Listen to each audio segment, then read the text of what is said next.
Welcome back, Black Eagles podcast listeners. Presenting to you today, episode 10 of our seminal Beşiktaş podcast. Your source for all things Beşiktaş, in the English language anyway. Of course, my name is Sinan presenting to you live from New York City on a scorcher of a July afternoon over here in the Big Apple. And unfortunately, for our landmark 10th episode, sadly, Kaan Bayazit, my usual co-host, is under the weather. Got something of a summer bug, which, we all know that's the worst. So, of course, good luck to Kaan. Hope he gets back up on his feet, and sure, he'll be with us for the next episode. If not, for the one after that, absolutely. But anyhow, let's get right to business. So, for this 10th episode, there's not a lot to report, to be frank. It's a bit of a slow week. The preseason's underway, and if there's a bit of news on that front regarding some of our friendlies that we've already played. And of course, today I'll be focusing on our guys in the World Cup a little bit. We took a bit of time off from those guys, focusing back onto Beşiktaş and all the transfer rumors over the last couple episodes. But so today I'll take a look at some of our guys and talk about what they've done. Of course, it might tie into our transfer rumors, but that's a subplot. But yeah, so we'll look at some of the performances of our guys in the World Cup. And then, of course, as usual, look at our transfer mill, the transfer rumor mill. There's not a ton of news on that front, frankly. So it's not a bad episode for Kaan to be missing, perhaps. But nonetheless, I'll take a look at some of the stuff swirling about in the Twitterverse, Mediaverse. That is sort of Beşiktaş, the usual Beşiktaş transfer stuff. So, to begin with, I'll jump right in to our friendlies. There's not a lot to talk about thus far. We've played our first two matches of the preseason, both of them on a training camp we had in Slovakia, and somehow we ended up playing against Division II Hungarian sides. I don't know how all that lined up. Slovakia, Hungary, preseason. I guess it's all a wild card in this part of the year. But the results were mixed. Nothing too serious to analyze, quite frankly. It's so early in the season. These are literally the first meetings of the guys coming back. Quite a few guys haven't returned yet because they're still on international duty or still in recovery, I suppose, as may be the case with the Portuguese players. Certainly, Vida is still in action with the Croatian side. As of this recording, he'll be playing tomorrow in the semi-final versus the English national side. Here we were in our first preseason match against a side it goes by the name of BFC Siófok, again a Hungarian side. The one thing of note or of interest, we've mentioned the possibility that this could occur, Kaan and I, in previous episodes. But Şenol Güneş played a 4-4-2 with two strikers up front. It was an interesting. In the case of the first match, he played Kyle Larin and Wagner Love sort of together, side by side up front, as well as playing our new arrival, Dorukhan Tokuz, next to Necip in the middle of our midfield.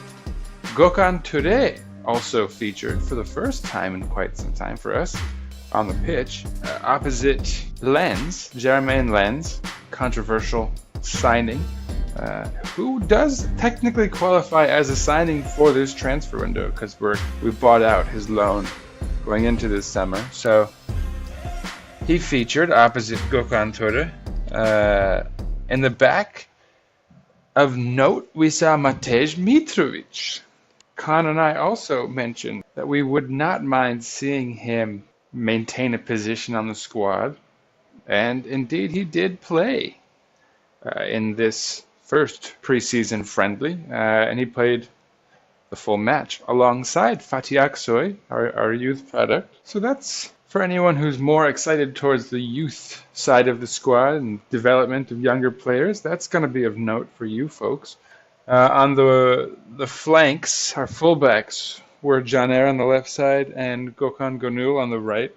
And our substitutions in the match were sort of interesting. Babel came in, Aras Özbiliz came in, Armenian player who has not featured in an actual match for the squad. Tolgay Arslan came on, Ozan came into the midfield. Mustafa Pektemek also made an appearance. And our youth product, 18-year-old forward, Mertcan, also made an appearance. Didn't make any impact of note. My feed was quite terrible, frankly. They did not air either of our first two preseason friendlies on television anywhere, so it took some sleuthing for me to even see any of them, but I did get to see them in the end, which was nice. But yeah, we ended up drawing the match 1-1. Beşiktaş drew BFC Siofok in our first appearance, although, to be fair, it was like a B/C squad with a sprinkling of A-team players, especially those who were subbed in later in the match. I forgot, of course, to mention who our keeper was, and this was maybe something of note. Utku Yuvakuran, someone who was brought in our last summer's transfer window, someone who went under most people's radars, I'd assume. But he appeared. He actually made a few spry saves. I guess, again, we're playing a small Hungarian side, but a shot is a shot, and a save is a save. Saved a penalty, which was fun, I suppose. So yeah, Utku, our young keeper, made his first appearance for the squad, let in one goal. He might have been able to save it, frankly. It was late in the game. The game had certainly lost much of its energy, from what I could tell. So, not much to speak of, frankly, in our first preseason match. And then in our second preseason match, we played another second division Hungarian side in the way of Győr FC Győr. Again, we played with a 4-4-2, although, of note, this time we did shift to playing with a striker up front and then a secondary striker in something of a central forward role. In this case, Laren stayed forward and Wagner Love played behind him slightly, which I'll get into it, but may have suited him. On the wings, we had Babel making a first team appearance, and Jermaine Lenz again opposite him. Now, some folks may recall that Şenol Güneş basically said that he was free to leave the squad. But so in perhaps something of an about face, Jermaine Lenz has played in both of our first two preseason friendlies, being subbed out in the first one, and he actually played the full game in this latter one. So that's of note, perhaps. Ryan Babel made his first start of the preseason, although he did come in as a substitute in the first match. In the midfield, Tolgay Arslan and Ozan Özyakup, of course, fan favorite Ozan, played. And in the defense, Janer played on the left side, Necip played on the right side, which might be interesting to some. And in the center of our defense, again, Matej Mitrovic made the start. Although this time, Gary Medel played opposite him, or I should say alongside him, perhaps, in the center of the defense. As our starting keeper, we saw a new face, Ersin Destanoğlu, just 17 years old, made his first appearance. He would be subbed out in the 55th minute. He did not, actually. You can hear the sirens of New York City in the background. Apologies for that, as always. But he did not. Ersin did not give up a goal for us. Utku did in the end. So that was our starting lineup. The only substitute I revealed was Utku coming in, but I'll get into this. So essentially, very early in the game, Wagner Love scored for us off an assist from Tolgay Arslan. Later on in the 40th minute of the match, Ryan Babel missed a penalty, which, preseason friendly, nothing to panic about. In the 46th minute, we saw some interesting substitutions. So Gary Medel came off, and Matej Mitrovic came out. And for the subs coming in, we saw Fatiak, so fine, right? Central defender for central defender. But then Mustafa Pektimek came into the game, which sort of shifted a number of players around. Now at this stage, we are only up 1-0. We're up 1-0. Sorry, it's an American trait. Nothing versus nil there. But clearly, Shinogunesh decided we needed to take more of an attacking approach to the game. Took off a defender, put on Mustafa Pektimek, and quickly thereafter we were rewarded with a goal. Ozan Ozyakup scored in the 49th minute of the match, unassisted. In the 55th minute of the match was when the goalkeepers were swapped. At this stage of the match, Ersin Destanoglu had not let in a goal, so he had a partial clean sheet to that point. So good on him for the 17-year-old. Welcome to the first team, even if temporarily, I suppose. Then Kyle Larin came off for Orkan Chinar, which made some sense, I suppose, since Mustafa Pektimek had come on. It sort of balanced out the squad, the midfield and the attack a little. They shifted, I think it was Lenz into the center of the midfield as well, slightly. Wagner Love would score again, making it a brace for himself in the 70th minute. At that point, it's 3-0 Beşiktaş. In the 71st minute, we get a sub with Wagner Love coming off. He wasn't allowed to get his hat-trick, but again, preseason friendly, so I don't think he's too upset with it. And Mercan came on, our young 18-year-old youth product. Shortly thereafter, Ryan Babel scored again for us. Not again for him, it was his first goal of the preseason, but Beşiktaş scored again, making it 4-0 at this juncture. Guillermo makes a number of subs, and Beşiktaş does as well. Aras Uzbeliz came on for Ozan Ozyakup, throwing our tactics into complete pandemonium as far as I can tell. That's 4 wingers on the pitch at the same time. Tolgay comes off for Bülent Üçüncü, or Marlon Bülent Üçüncü, Marlon, French Turk, I believe. This would be his first appearance with the first squad. And Ozan Aydoğan, an old favorite, or an old hopeful for some, perhaps. Khan and I spoke of him, I think it was in our last episode, about how he's an example of a kind of young talent you take a flyer on, who, and maybe an example of how it doesn't always pan out as well, sadly. But so, Marlon Üçüncü and Ozan Aydoğan would come in to make their first appearance in our preseason, and not much happened of note beyond that point, except, of course, for Guillermo scoring in the 90th minute, Roland Horvath scoring for them. There seems to always be a player with the name of Horvath playing professionally in the world. That must be a common name, perhaps in Hungary. But regardless, in this case, the result was much more satisfying. A 4-1 victory for Beşiktaş. Again, 2 goals for Wagner Love, a goal for Ozan, and a goal for Ryan Babel. And these are the kind of results you probably want to start seeing from our squad. Still not with the squad is Quaresma and Pepe, whose World Cup has just concluded. I'll talk more about that next. And, of course, Domagoj Vida, whose World Cup is still going on. As I've already mentioned, as of this recording, they will be playing England in the semifinals tomorrow on July 11th. Today in the World Cup, France was just victorious against Belgium 1-0 on a goal from Umtiti that may have deflected off of Marouane Fellaini. Anyhow, this is actually a perfect segue into the World Cup review of our players, I suppose.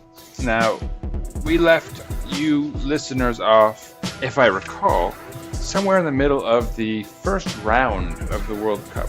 And so briefly, and I'll try to really keep it brief because this is actually trekking back quite a ways. Portugal saw our golden boy, Quaresma, if you can call him a golden boy at this point. He's nearly 35, approaching 35.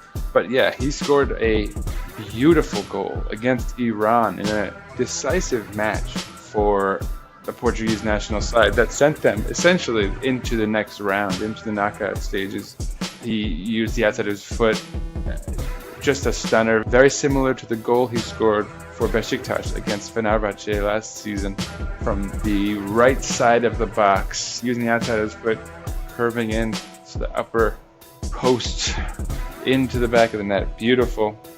I think I saw that FIFA had it ranked somewhere around like 8th or 9th in the top goals. I think that's being underrated. They're giving weight to the national sides that are still in the cup, which again leads me to Portugal's being ousted from the World Cup.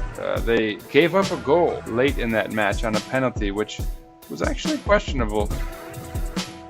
They, in giving up a penalty, they gave up the full 3 points. They ended up with a draw. I'm going to butcher this guy's name. Ansari Fard of Iran scored a penalty in the 3rd minute of extra time, equalizing it and giving Portugal the 2nd position in their table, making them face Uruguay in the round of 16 rather than Russia. Russia, of course, would go on to beat Spain, so perhaps they would have shown that same fortitude against Portugal. But I think most would agree that Portugal would probably rather have faced Russia than Uruguay. Sure enough, Uruguay defeated Portugal. Pepe actually scored for Portugal in the 55th minute, equalizing off a Edinson Cavani goal, which he'd scored in the 7th minute of the match. Edinson Cavani would actually end with a brace, scoring again in the 62nd minute, right about when Quaresma would come on to the pitch. He did not start in the match against Uruguay. It was questionable. He started against Iran and brought energy and vigor to the attack of Portugal, which was perhaps lacking against Uruguay for much of the match. Anyway, he came on in the 65th minute. Again, he brought the usual kind of attacking mentality that Portugal needed, but in this case, it was not enough. Of note, Manuel Fernandes also made an appearance, also brought some of that attacking energy with him, but sadly, it was not enough for the Portuguese side, and they were ousted by Uruguay, who would later themselves be ousted by France in the following round. But that's neither here nor there, because there's no Beşiktaş involved in that conversation. On the flip side, Domagoj Vida for the Croatian national side has been phenomenal. This is going to be a perfect segue into our transfer news this week.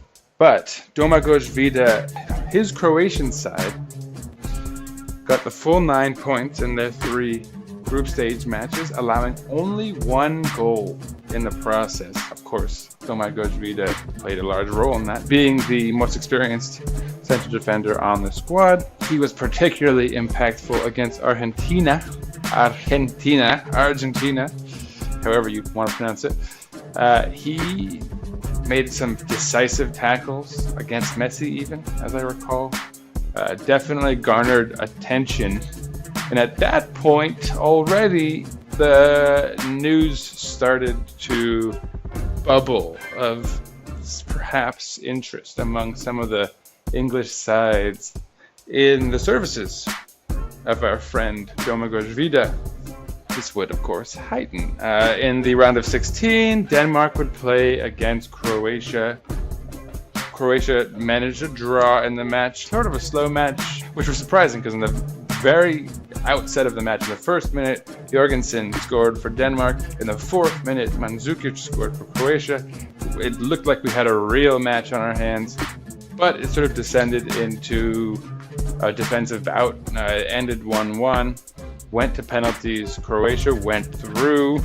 In the quarterfinals, Croatia found themselves playing Russia, who had shocked the world by defeating Spain, as I slightly alluded to earlier. In this quarterfinal matchup, one of the most entertaining matches of the World Cup. A World Cup which has really livened up and become very entertaining all around. But this one really was a solid match. Cheryshev scored for Russia in the 31st minute on a stunner Amazing goal. Kramaric struck back shortly thereafter in the 39th minute. And then our man making it a full 3 for 3 for our guys in the World Cup. Domagoj Vida scored in the 100th minute, seemingly, right, in extra time here, seemingly giving Croatia the card into the next round, giving them the pass. But it would not be. In the throes of extra time, the 115th minute, Mario Fernandes, the Brazilian turned Russian. So that's a point for immigrants. The Brazilian turned Russian would equalize, making it 2-2, and eventually sending it to penalties, where our guy Vida would, I think he was the fourth kick taker, so in a fairly pivotal position, scored the big goal, got Croatia into the next round. Croatia is in the semifinals. And so, yes, they're going to be playing England again on this clock tomorrow. Congratulations to them. Congratulations to Domagoj Vida. And perhaps congratulations to us. Because now, we've mentioned it earlier, and it's something we have to really consider. The rumblings, the grumblings are loud and persistent now. The footballing world, anyhow, has taken a clear interest in Domagoj Vida. And the transfer news is really swirling. A number of English teams started coming in for him, culminating in the biggest rumor of all being Liverpool themselves, perhaps looking at him. He'd be coupled with Lovren, his Croatian counterpart on the national side, playing with Liverpool. This was somewhat fortified by Igor Bizcan. I can't say. He's considered a Liverpool legend. And he went on BetStars. I'm not sure about the significance of this in the footballing journalism landscape, but he went on suggesting Klopp should go for Domagoj Vida. A number of Liverpool outlets picked it up, started asking questions. Could it be? Could Liverpool be going in for it? In the end, these rumors were actually quashed.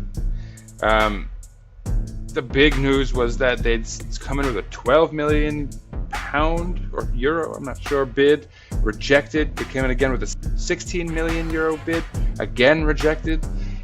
Supposedly, Beşiktaş were holding out for 30 million. I've even read 35.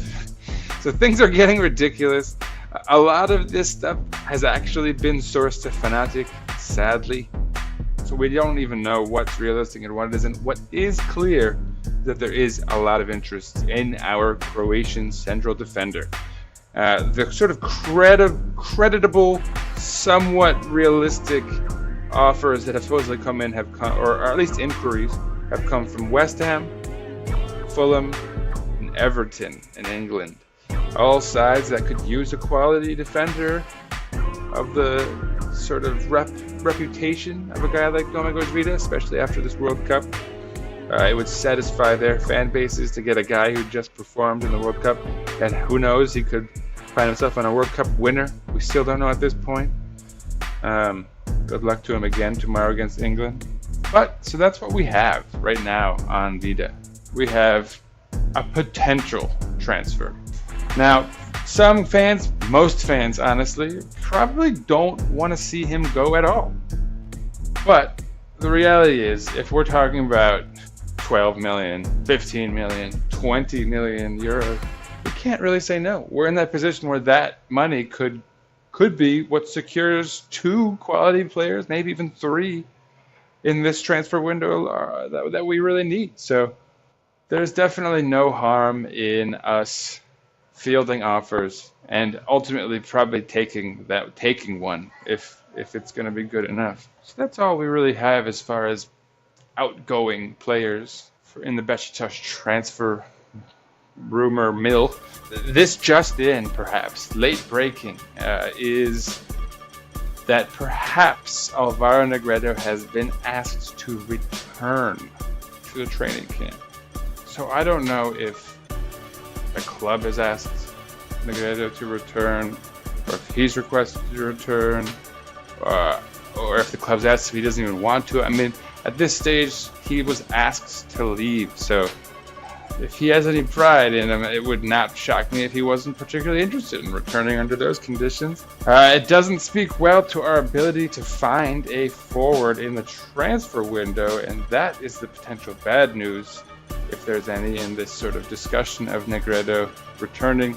Although, the fact is we want Negredo being fit. We want him with the team in terms of having that as a bargaining chip if we do sell him, so that we can say he is fit, he is training with the club, he's in good form even, right, if he plays perhaps in a friendly. So we'll see how that develops. We'll see if there's anything there even to report. As for transfer rumors for players coming into the squad, the latest, somewhat interesting, Andre Ayew, Ghanaian left winger. He's played on the right side. He's played a little bit behind strikers as well. But he's really a left winger. The main news coming out of the transfer rumor mill at this point is that he is the guy we're looking at.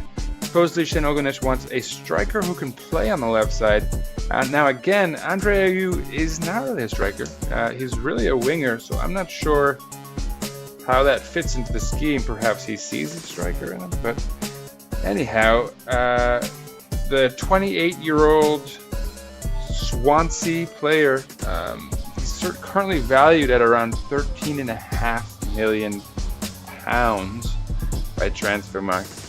Transfermarkt is not particularly reliable. I mean, somewhat arbitrary in terms of how they make these decisions. But what we do know is that in January of 2018, so this last winter transfer window, he was brought in from West Ham to Swansea for just about £20.5 million, £20.52 million, which is probably much more reflective of its value. They would not want to lose a lot, one imagines, in terms of, quickly offloading a player who they just brought on. In theory, his form has dipped, so perhaps that would suggest a reduction in his actual transfer value, but we don't really, one can't imagine them going too far south of that 20 million fee they just paid. Prior to that, in August of 2016, he went for just under 21.7 million pounds. Ironically, from Swansea to West Ham. So he has a history with those clubs. I suppose his value didn't go down much in those, in that year and a half or so that he was with West Ham. So it doesn't suggest his value or his transfer fee could be brought down significantly from 20 million pounds. But we'll see how that goes. Of course, the news is that we are interested in a loan with an option to buy, one assumes. Of course, they could tack on a bit of the transfer fee to the loan to sort of mitigate and balance out the fees so it's not too expensive at one stage, remaining in our price range now while enabling us to buy him perhaps in the next transfer window when we're going to have a lot more financial flexibility and freedom, supposedly, assuming we can get out of these FFP proceedings or whatever it is. I know we're sort of minimally underneath it now, but we can't be losing money. So the loan to buy is probably the way that would happen if it were to happen. There is a lot of news about Ayew these days, it's even in the British press. So perhaps there's some truth to it. Although, again, I would really imagine us looking more for a natural striker and a natural number 10 rather than a kind of quasi, utility type like Ayew seems to be. Just to speak to his general quality, he seemed to peak statistically in his Marseille days, although his value according to Transfermarkt peaked when it came to England, I suppose naturally, given the value of the league and the amount of money they invest. But in Marseille, he played 209 matches, scoring 60 goals and assisting 25 times as well. From the wing, that's a fairly impressive goal tally. He did not fare as well in England, which could potentially serve Beşiktaş well as far as the transfer fee goes. But he scored for West Ham 12 goals and assisted 5 times in 50 matches. Had a very similar output with Swansea and his sort of jilted, back and forth time with them in 47 matches, scoring 12 times and assisting 8 times. He's probably not an ideal choice unless we're planning on offloading a winger, which is not outside of the realm of possibility. Supposedly there's news of Quaresma, Chinese clubs coming in for Quaresma, for Babel.